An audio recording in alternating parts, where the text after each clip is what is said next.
uwamubyaye nawe nuko, kandi n'uwamubyaye nawe nuko, twese n'abagize amahitamo ngo duhitemo uko tuzabaho, yaturutse ku bakurambere.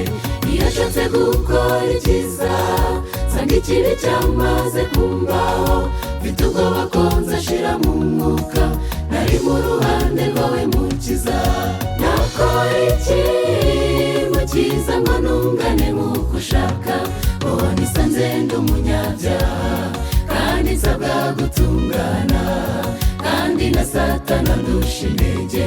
Reka nisunge ukuboko kwawe, kandi nzi kuza nshoboza byose ushaka, ngenza uko ushaka, ndaje nkunyize.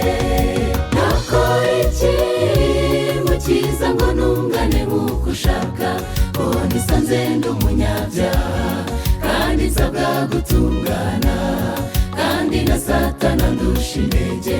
Reka nisunge ukuboko kwawe, kandi nzi kuza nshoboza byose ushaka, ngenza uko ushaka, ndaje nkunyize.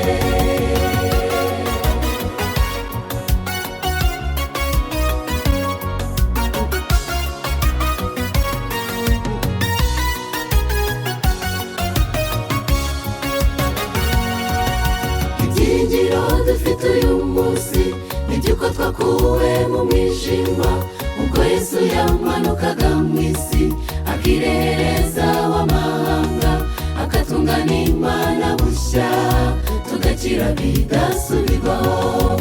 Mureke twitegure bwangu, twiboneze birashoboka, kuko imbaraga mvajo rikomeye tuzabasha gutsinda icyaha.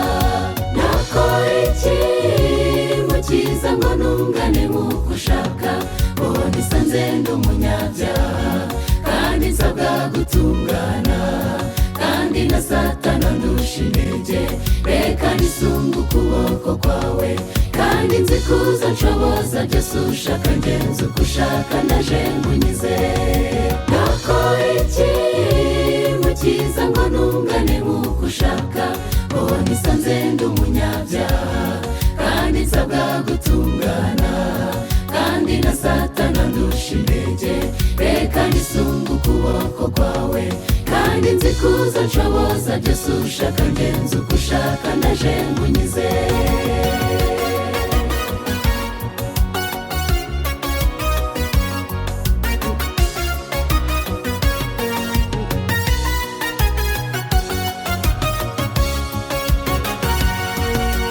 Niteguye kuza kubona, kandi nzi neza kuri bugufi cyane kugaruka ku isi.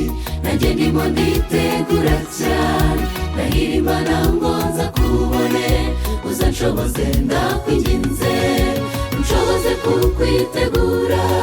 Ndabizi kuri njye sinshoboye, ndi umunyantege nke mu mutima, kandi n'umubiri urananiwe.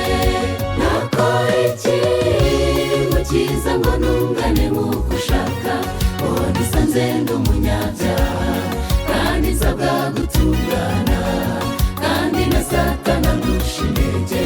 Reka nisunge ukuboko kwawe, kandi nzi kuza nshoboza byose ushaka, ngenza uko ushaka, ndaje nkunyize. Nakora iki mukiza ngo ntungane nk'uko ushaka, wowe nisanze ndi umunyabyaha kandi nsabwa gutungana, kandi na Satana ndusha intege. Reka nisunge ukuboko kwawe, kandi nzi kuza nshoboza byose ushaka, ngenza uko ushaka, ndaje nkunyize. Kandi nzi kuza nshoboza byose ushaka, ngenza uko ushaka, ndaje nkunyize.